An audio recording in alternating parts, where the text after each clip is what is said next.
You ask Tiger to solve. This deals with linear equations with one unknown. The final result is x equals -40/3. Let's solve it step by step.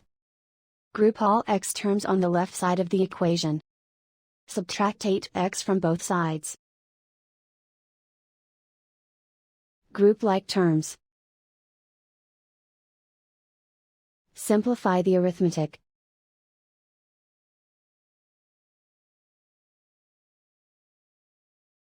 Group all constants on the right side of the equation.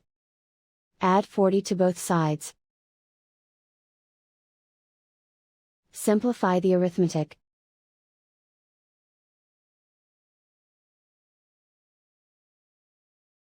Isolate the x. Divide both sides by -3. Cancel out the negatives. Simplify the fraction. Move the negative sign from the denominator to the numerator.